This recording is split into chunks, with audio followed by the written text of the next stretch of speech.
sudah dilakukan oleh Cucu Hidayat. Masih terjadi perebutan bola dan kali ini bola sempat terlepas dari Tema Mursadat. Wow, sempat terjadi bagaimana perebutan bola.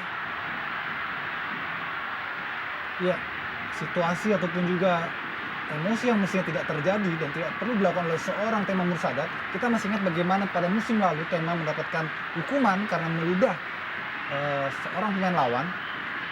Dan kali ini Tema tampaknya juga dalam resiko yang sama.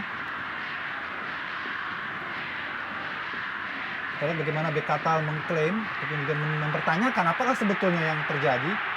Karena memang saat itu bola lepas dari jangkauan Tema dan pantas saja jika Bekatal masuk menyongsong. Kita lihat.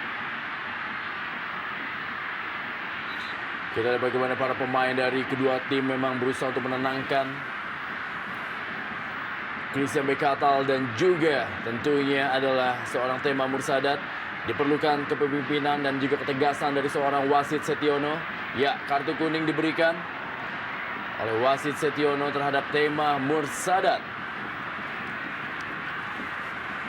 Situasi scrimmage di depan gawang Persib memang regulasi menunjukkan bahwa seorang kiper berada dalam lindungan dan ada gangguan memang kita lihat dari Christian Bekatal dan ini